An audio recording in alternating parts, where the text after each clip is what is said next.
तो बच्चों यहाँ पे हमारा अगला प्रश्न है कि 12 सेंटीमीटर भुजा के दो घन सटा के रखे गए। घन यानी कि जिसकी लंबाई चौड़ाई और ऊंचाई तीनों बराबर है, 12 सेंटीमीटर के ऐसे दो घन सटा के रखे गए, एक ये और दूसरा ये, दोनों को सटा के रख दिया गया। सटाकर रखने से बने घनाभ का संपूर्ण पृष्ठ ज्ञात कीजिए। जब दो घन सटा के रखे गए तो उसकी लंबाई ज्यादा हो गई, तो वो घन नहीं रहा, दोनों को मिलाने पे जो बना तो वो हो गया घनाभ। ठीक है, उसका हमें संपूर्ण पृष्ठ निकालना है। तो सबसे पहले जो वो घनाभ बना है उसकी लंबाई चौड़ाई और ऊंचाई लिख लेते हैं।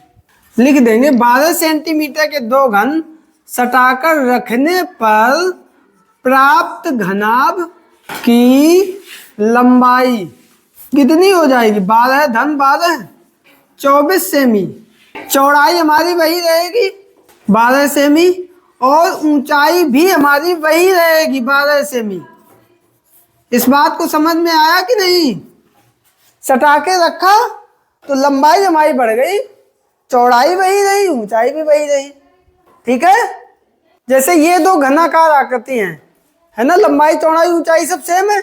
अब दोनों को अगर हम एक साथ जोड़ दें तो इसकी क्या बढ़ेगी, लंबाई, चौड़ाई वही रही, ऊंचाई भी वही रही। वही काम यहाँ पे हुआ है, लंबाई 12 12 24 हो गई, चौड़ाई वही रही, ऊंचाई वही रही। अब सूत्र लगा देंगे घनाभ का संपूर्ण पृष्ठ, और इसका सूत्र शिवम क्या होता है, लंबाई गुणे चौड़ाई प्लस चौड़ाई गुना ऊंचाई प्लस लंबाई गुणे। घनाभ का संपूर्ण पृष्ठ बराबर दो ब्रैकेट में लंबाई गुणे चौड़ाई प्लस चौड़ाई गुणे ऊंचाई प्लस ऊंचाई गुणे लंबाई, या लंबाई गुणे ऊंचाई, कुछ भी लिख दो।